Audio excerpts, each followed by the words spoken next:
টেলিপাড়াতে একসাথে অনেক জনপ্রিয় কাপেল আছেন যারা বাংলা টেলিভিশনের খুবই চেনা মুখ। এনাদের মধ্যে অনেকেই আছেন যারা একই সাথে বাংলা ধারাবাহিকে চুটিয়ে কাজ করছেন। আমরা কথা বলছি টেলিপাড়ার জনপ্রিয় তারকা জুটি নীল পৃথা সম্পর্কে।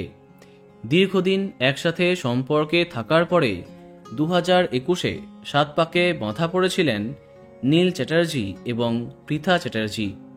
নীল বর্তমানে তেঁতুল পাতা ধারাবাহিকে কাজ করছেন।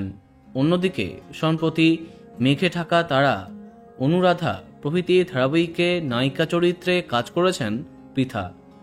কিন্তু বেশ অনেক দিন তাকে টেলিপর্দায় দেখা যায়নি। তিনি যে অন্তঃসত্ত্বা সে খবরটা আগে জানা যায়নি। আজকে হঠাৎ বাবা হবা সুখবরটি সামাজিক মাধ্যমে শেয়ার করে চমক দিলেন নীল চ্যাটার্জি। মা হলেন পৃথা। এই আদুরে ছবি সামাজিক মাধ্যমে পোস্ট করবার পরে নীল জানান, লক্ষ্মী এলো ঘরে, মেয়ে হয়েছে আমাদের, তোমাকে ভালোবাসি পৃথা। তোমরা সেই পোস্ট দেখতেই পাচ্ছ। বলা বাহুল্য, তাদের এমন খুশির খবরে শুভেচ্ছায় ভরে গেছে তাদের প্রোফাইল। সকলেই অভিনন্দন জানিয়েছে এই মিষ্টি কাপেলকে। আমাদের পক্ষ থেকেও তাদেরকে অনেক অনেক শুভেচ্ছা।